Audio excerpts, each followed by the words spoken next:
A. Hukum perlindungan anak. Anak memiliki suatu ciri yang khas, yaitu selalu tumbuh dan berkembang sejak konsepsi sampai dengan akhir masa remaja. Hal ini membedakan anak dengan yang dewasa. Anak bukan dewasa kecil. Anak menunjukkan ciri-ciri pertumbuhan dan perkembangan sesuai dengan usianya. Pertumbuhan adalah bertambahnya ukuran dan jumlah sel serta jaringan interselular, berarti bertambahnya ukuran-ukuran fisik dan struktur tubuh bagian atau keseluruhannya, sehingga dapat diukur dengan satuan panjang dan berat.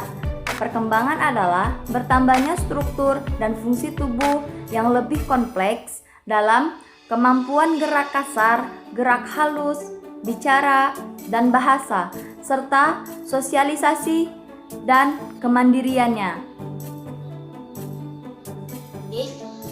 Perlakuan terhadap anak dan hak-hak anak.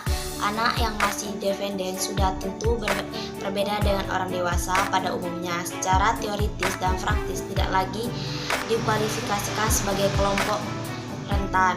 Ada 4 prinsip dasar yang kemudian dirumuskan utuh dalam pasal 2 Undang-Undang Nomor 23 Tahun 2002. Yang pertama, non-diskriminasi.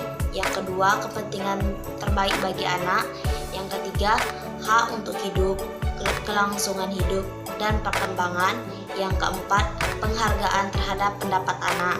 Dalam pasal 4-19 Undang-Undang Nomor 23 Tahun 2002 dirumuskan hak-hak anak serta 1 pasal mengenai kewajiban anak. Yang pertama, 1. Hak anak atas hidup. 2. Hak atas nama. Yang ketiga, hak untuk beribadah menurut agamanya. Yang keempat, hak untuk mengetahui orang tuanya. Yang kelima, hak untuk diasuh atau diangkat.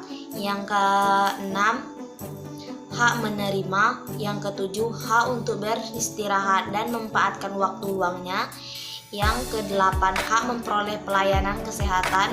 Yang kesembilan, hak memperoleh pendidikan dan pengajaran.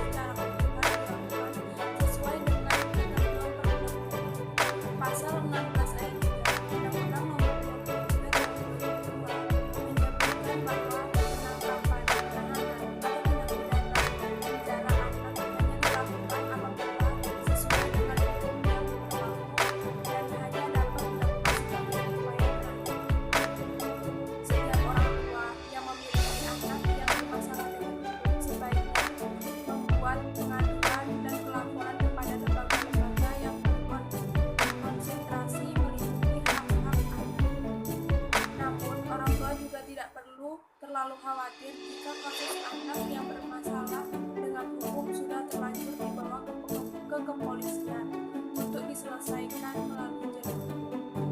Proses pengadilan anak akan dilakukan berbeda dengan proses pengadilan biasa. Dalam setiap persidangan, majelis hakim akan hadir sebagai penengah dan memberi nasihat tanpa menggunakan seragam hakim dan atribut lainnya. Hal ini dilakukan untuk menjaga kestabilan emosi dan psikologis anak. Dengan kondisi ini, anak tidak akan merasa menjadi orang yang paling benar sama bersalah. Dalam mewujudkan perlindungan dan kesejahteraan anak, ini diperlukan dukungan kelembagaan yang mengatur perundang-undangan yang dapat menjamin terlaksanaannya, yaitu antara kerjasama dan tanggung jawab antara negara, pemerintah, masyarakat, keluarga, dan orang tua.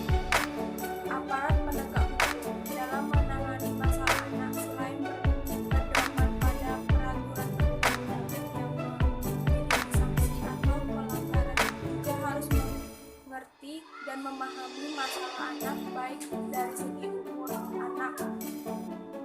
Penjatuhan putusan pidana penjara hanya dapat dilakukan sebagai upaya terakhir dan tidak diperkenankan adanya penjatuhan pidana mati dan pidana seumur hidup dengan didasarkan pada penjatuhan sanksi yang tepat untuk kepentingan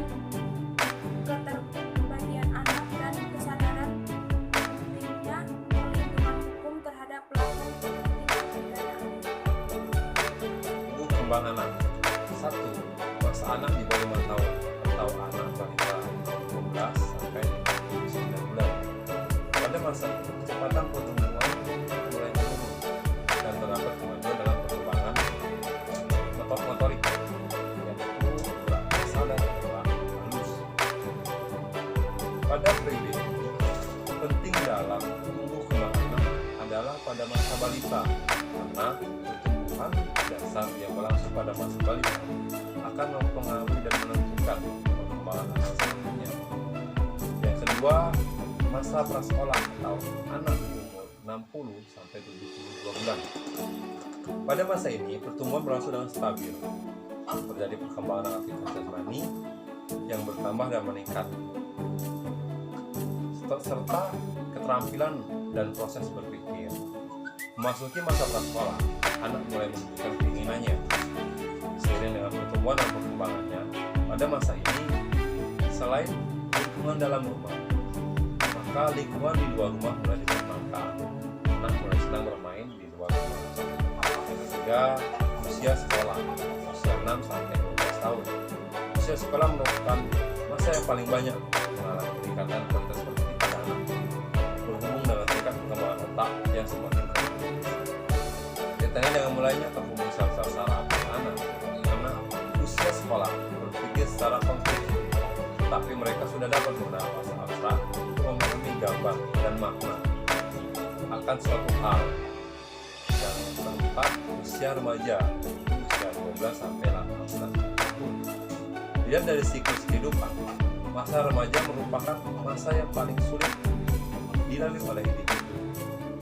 Masa ini dapat dikatakan sebagai masa yang paling kritis bagi perkembangan dan tahap-tahap kehidupan pertumbuhan dalam diri individunya, baik perkembangan fisik maupun psikologi. Baiklah, sekian pembahasan makalah dari ini atas kesalahan